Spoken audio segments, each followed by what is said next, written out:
Hello, all you YouTubers on GVA Official. My name is Captain Obvious, or Taylor, whichever you would prefer. I don't really mind. Last video, a lot of people thought I came off as being quite obnoxious and, I don't really know the word, self-absorbed, I guess?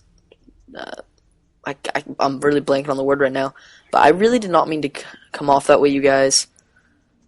It's great. It's a great privilege being able to post here on GVA Official. I really love it, and I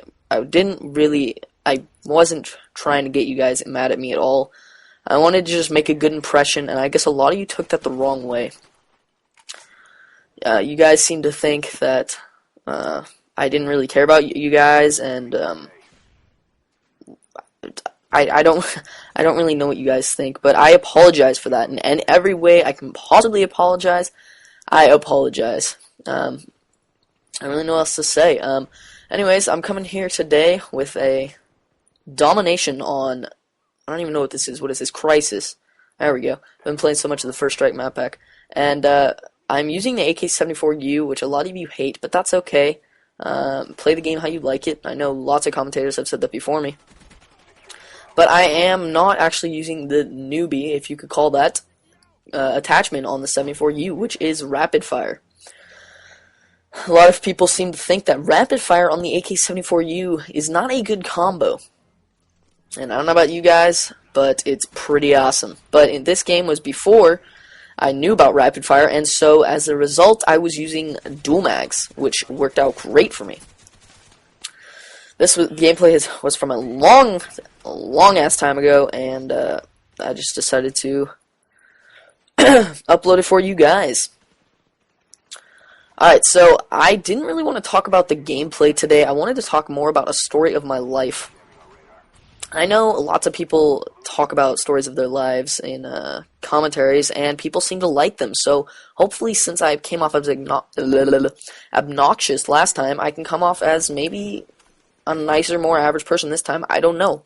I'm just hoping I can get your guys' forgiveness if that's what I deserve. Not deserve. That's what I don't know what I'm saying. I'll shut up now. Okay. But the story of my life I wanted to talk about today is I'm in 10th grade, as many of you know. Actually, probably none of you know, but I said that in my first commentary. But I am in 10th grade, and back in 6th grade, I had this friend who was really probably the wimpiest of all kids in the world. And this story is not going to be a happy story for me in the least. It is one of the least proud moments of my life, I must say. Basically, this kid, I'm not going to say any names. Let's just call this kid Josh. Alright, so Josh was a very short kid, a very scrawny, skin and bones kid who just, you know, the nerd that everyone picks on. And I was his friend for 3rd grade through 5th grade. And 6th grade rolls around, you know, middle school. And I don't know what was going through my head. But I'll start off at the beginning. So everyone knows in 6th grade you start off and you you have PE, which everyone seems to like or not like, depending on your perspectives. Your respective perspectives. That was pretty sexy right there. No, but so we were in PE class one day, and my teacher, let's call her Miss McKenzie. All right, so Miss McKenzie, my teacher, she had us all playing football, as I'm sure many of you have played in PE if you've ever had PE.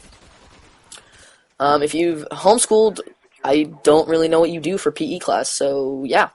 But anyways, in a normal PE class, we'll go through different sports, and so we were in the football sport, and it was more like a mix between football and soccer.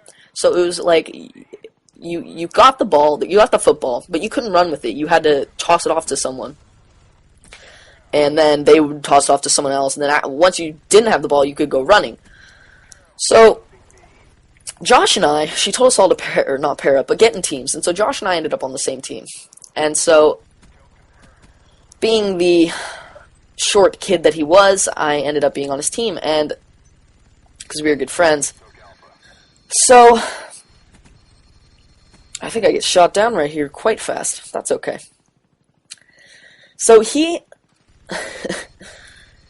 and I were having a good time, making some goals, playing with my other friends. Let's call them Anthony. So Anthony, Josh, and I are on a team, and we're having some fun playing against these other kids, and we're scoring some goals, winning. When Miss McKinsey comes over and tells us that we're goofing off too much, and we don't really know what we're doing, so we didn't really know that we were goofing off, so we're like, okay, that's cool, we'll just not goof off as much anymore. So we end up actually starting to play some football. And so after a while, we get bored again, and we decide to start goofing off again. So as a joke, my friend Josh says to Anthony that he's a faggot, because you know how all of them 6th graders are, making fun of each other. And so, right at that moment, I don't know what I was thinking. I decided to stick up for Anthony at the moment, even though Anthony was much bigger than Josh. And just so you guys know, Anthony and Josh have no relation to the actual people. So, just clearing that up. So, Anthony was much bigger at the time, and I don't know why, but I decided to act cool, all the 6th graders trying to act cool for their friends. Oh my god, did that guy actually talk? Wow, he did. Okay. So I decided to stick up for Anthony, and I was like, don't call him a faggot, the normal 6th grade approach, but you're a faggot. So that's pretty much how that went down. And then he continued, so I ended up, our conversation continued, and he said how easy it is to take someone over the head, throw them over your head and pin them on the floor. So I was like, okay, let's see this. And Josh, being the retard that he is, attempts it on me. Oh, speaking of which, he just got on Skype. Oh my god, good times, good times. So he attempts this on me, and he attempts to throw me over his shoulder and throw me on the ground. Almost hit me again with the tomahawk. So he ended up actually succeeding and throwing me over his shoulder, which was surprising because at the time he was literally about 4'2" and I was about 4'11", 5 feet. So he actually managed to throw me over his shoulder, being the skin and bones, scrawny kid that he is, and pin me on the floor. So Anthony, as it would happen, started laughing like all them 6th graders do. So I was kind of embarrassed, I guess you could say, and decided to take my anger out on Josh.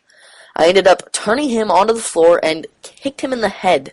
I do not know what I was thinking. I kicked him in the head, and he was like, ow, that hurts, stop it, but I did not. I don't know why. I ended up kicking him in the head for the 2nd time, and repeatedly kicking him in the head. Anyways, the video's coming to an end, so I might as well wrap this up. So he ended up not saying anything to any of the teachers, went home, but his mom asked because he had bruises on his head. Now, this is really fucked up, you guys, I know, but everyone has probably done something fucked up in their life. So he ends up going home, his mom tells the principal, and I get in a shit load of trouble. That was my only demerit of my entire middle school career. Needless to say, he came to my high school, and we have become great friends, and still hold an amazing friendship today. I hope that will continue into later years, but I will always feel very regretful, and that was just a stupid-ass thing to say. Anyways, guys, hope you liked it. Please check out my channel. I didn't mean to sound obnoxious. I love you all forever. Peace.